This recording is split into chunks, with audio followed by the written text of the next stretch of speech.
It is often said that if something can go wrong, one day it will. So we need to plan for that day.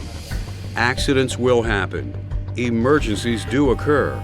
But they don't have to become disasters, not if we're ready. Because what we know and do, what we anticipate, plan for, and practice can keep injuries and damage to a minimum.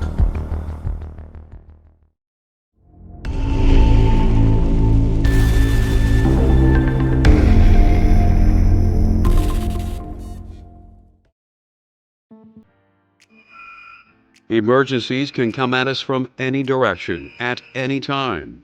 They can stem from natural causes or human error, and can include medical problems, gas leaks, fires, explosions, hurricanes, floods, riots, and acts of terrorism, and even an active shooter. The effects of an emergency can be devastating. People can be hurt, even killed. Your worksite can suffer serious physical damage, and so can the surrounding community. Your company's reputation could be damaged as well, even when the emergency isn't your fault. Fortunately, there are steps we can take to reduce the potential of an emergency occurring and avoid worst-case outcomes if one does occur. Of course, we can't prepare for all potential emergencies, and we can't prevent every incident. But planning enables us to get a head start on most of them, so that we can minimize their effect on our job sites and the people who work there. For example, one common factor that emergency planning must address is stopping the domino effect. That's when an emergency spreads, as events move from one area to another, intensifying and picking up speed as they go. If we're prepared, we can shut this process down and keep things from growing worse. It's planning ahead that enables us to act quickly and effectively in situations like these. The best way to do this is to create an emergency action plan that lays out the procedures that should be followed when an emergency happens. Typically, an emergency action plan is assembled by a crisis management team. Members of this team should come from a number of different trades, so the team has an assortment of useful skills and experience to draw on. Input should also be solicited from representatives of local emergency response groups, like the police and fire departments. Your community may also have its own emergency management group that coordinates response operations. If so, they should be involved in creating your emergency action plan as well. What all of these people have in common is that they bring valuable information to the planning process. Information that can help your job site deal effectively with emergencies. An emergency action plan needs to be a very comprehensive document and should contain information such as the types of emergencies that could occur at your job site, the strategies that can be used to combat these situations, as well as the names and telephone numbers of company representatives who should be contacted if an emergency occurs. The plan should also list groups within your job site that can provide emergency assistance and equipment, as well as community groups and other outside resources that can be of help. Detailed descriptions of all of your site's warning sirens and alarms also need to be included. It's critical to be able to recognize these sounds and know what they mean, so you can take immediate action if you hear one. Information on evacuation routes and procedures is extremely important, as are procedures for the emergency shutdown of activities on the site. As you can see, an emergency action plan is a very comprehensive document.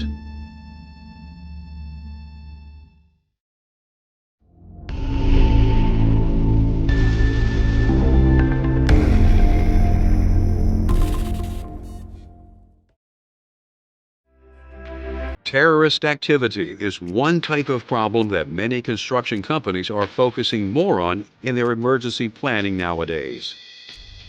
To help companies that want to protect themselves from a terrorist attack, OSHA has developed a planning tool called the Evacuation Planning Matrix. The matrix helps you estimate the likelihood of terrorists attacking your job site by considering 3 risk factors: how vulnerable the job site is to an attack, whether the site would be a terrorist's preferred target, and how serious any damage or disruption would be, not only to your site, but to other businesses and the community at large. To determine how these factors apply to you, you need to answer questions such as whether your project uses, handles, stores, or transports hazardous materials, will provide essential services when it's completed, has a large number of workers on site, and has limited means of egress. Other questions include whether the project has a high volume of incoming materials, is considered a high-profile site, or is part of your area's transportation or communication systems. Based on these considerations, the matrix places job sites in one of 3 risk zones. The green zone includes workplaces that are not likely to be a terrorist target, either because their vulnerability is limited, an attack wouldn't be particularly damaging, or little disruption would occur even if an attack were successful. The yellow zone includes workplaces that may be attractive targets for terrorists because one, but only one, of 3 risk factors is high. The red zone includes workplaces for which 2 or all 3 of the risk factors are high. So if your project is classified as a yellow or red zone location, your emergency action plan needs to address how to respond to a terrorist incident. In this case, the evacuation planning matrix can also provide guidance regarding the emergency planning process, since it includes planning considerations as well as possible preparedness measures.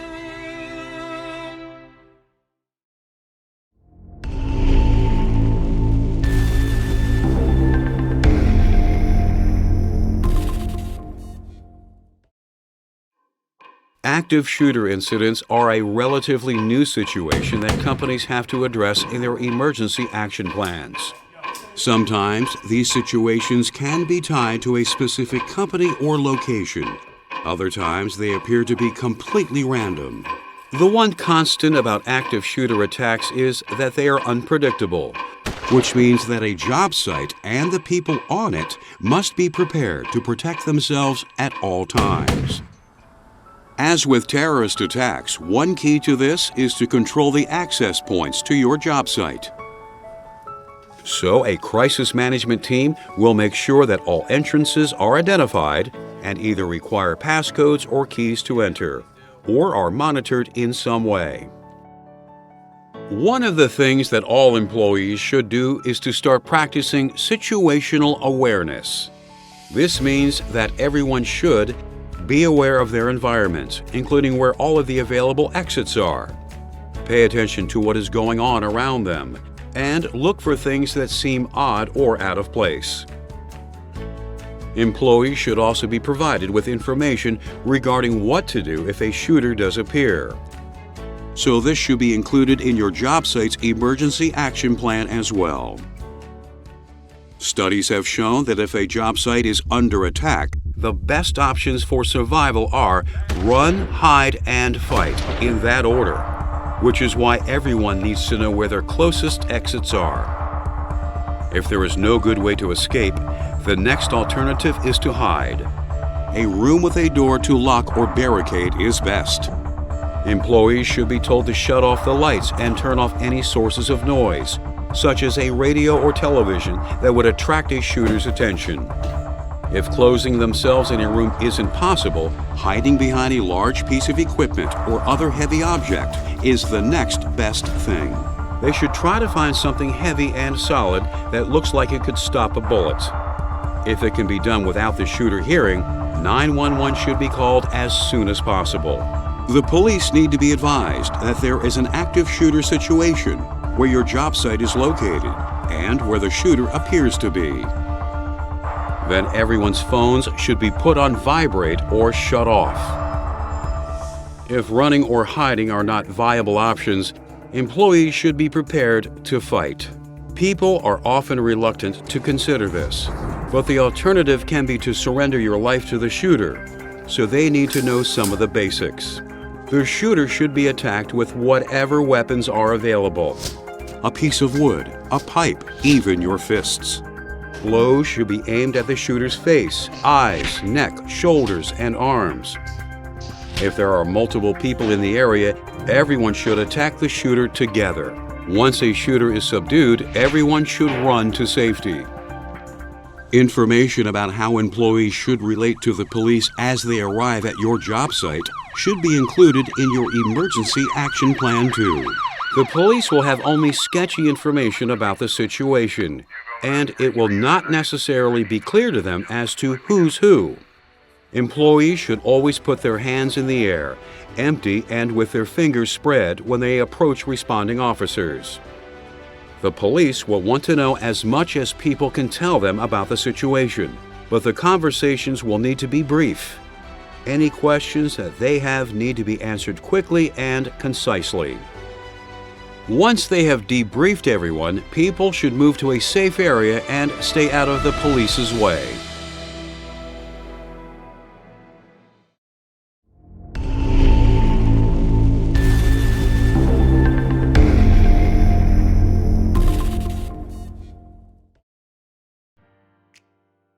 Effective emergency planning requires the input and participation of everyone on your job site, including you.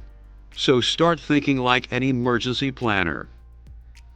Figure out what needs to be done in the event of an emergency in your work area, and how you can help to stop events from moving from one location to another.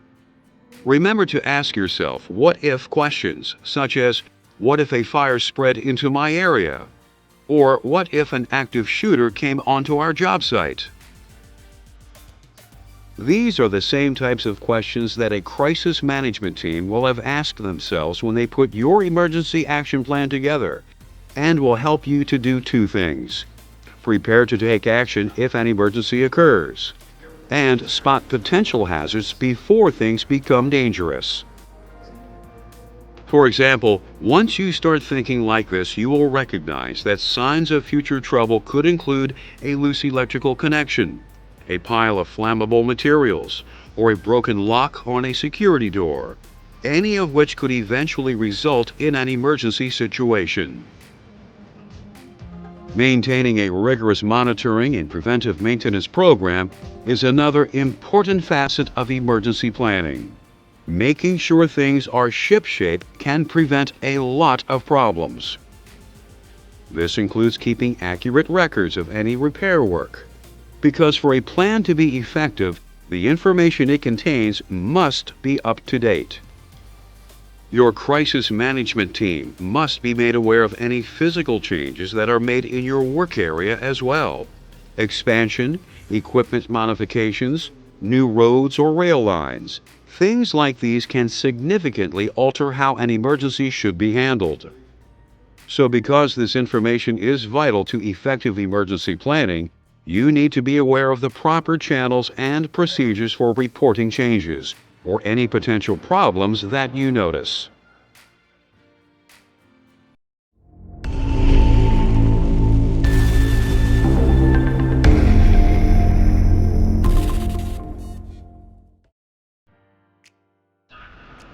You know how they say, practice makes perfect?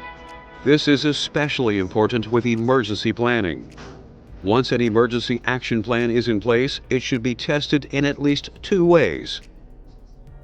The first approach is to stage tabletop drills, using diagrams or models to simulate a crisis at your job site. Complications, such as the spread of a fire to other areas, can be introduced into the exercise to make the emergency more challenging. Key site personnel, as well as people from outside agencies, such as local police and fire departments, should participate in the drills. This will enable everyone to learn more about potential problems that could occur and become familiar with their emergency response roles. Most importantly, these exercises give people a chance to practice working together. Afterwards, everyone should critique how well their strategies worked. Studying how things unfolded helps to determine what parts of the plan may need to be adjusted. While tabletop drills like this are useful, the best way to judge your real-world readiness is through a live exercise. Site-wide drills allow people to physically interact in a setting that closely mirrors a real emergency. With live exercises, participants get more of a taste of what things would really be like. They work on the same kinds of problems found on a tabletop, but tackle them on the actual job site with their co-workers in real time. At the beginning of the exercise, key personnel report to their assigned areas, where they are briefed on the emergency, just as in a real crisis. Fire brigades and emergency response teams are dispatched on rescue missions. Efficient communication between them and job site personnel is crucial. News reporters are often invited to take part in the exercise as well.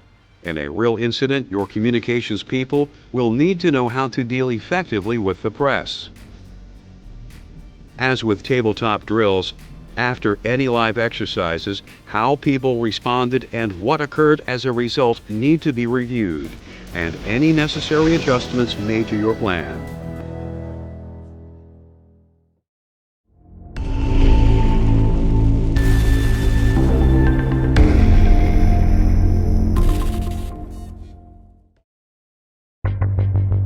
One of the major benefits of a full-scale emergency exercise is that it shows each of us what our own responsibilities are. For instance, it can remind us that we need to know the sounds of alarms and the locations of fire extinguishers and exits. In some situations, you may find that you would need to cut power to entire areas on your site to prevent an emergency from escalating. You might also see situations where you would have to put hazardous materials that you're working with into safety containers and secure storage areas. If a chemical spill could happen in your work area, you will see where cleanup procedures need to be instituted. A live exercise will also point out where you need to keep access points and roads clear, so that rescue teams and emergency vehicles will have the fast, easy access that they need in an emergency. Practicing evacuation procedures is another major goal of an emergency exercise, because it's crucial that everyone know how to leave their work areas quickly and in an orderly fashion. So you will need to know what your alternate escape routes are if you discover the main ones are blocked. Once evacuees have reached a pre-planned safe area or marshalling point during the exercise, someone will also need to be responsible for taking a head count. If all personnel cannot be accounted for, the crisis management team will normally order a search and rescue attempt, and you may need to help determine if everyone from your work area has made it out safely. A live exercise also helps to prepare you for interacting with the news media. If the on-the-scene reporters ask you for comment during an exercise or in a real-world emergency, you should avoid talking to them. Though they may press you, rumors and speculation can create complications, both during and after an emergency situation. So you should refer all reporters to the company's official communications people. That way you can help make sure only the real story gets out. One of the most important things drills and exercises do is to remind us of the important part that each of us plays in handling an emergency situation. So it's crucial that everyone participates.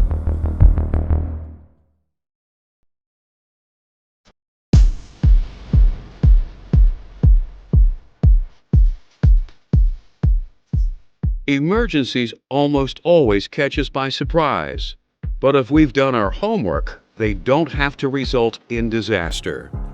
Let's review.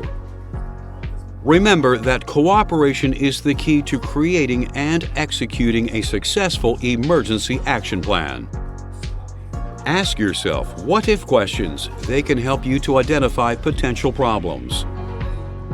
Make sure to do regular preventive maintenance on machinery and systems so that they won't create an emergency.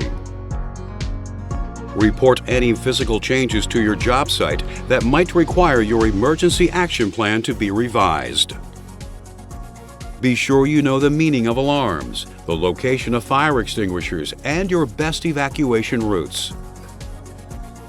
Above all, get involved. Take your job site's emergency action plan seriously and participate in keeping it up to date and practicing its procedures. The best way to ensure everyone's safety in an emergency is by preparing for it before it happens.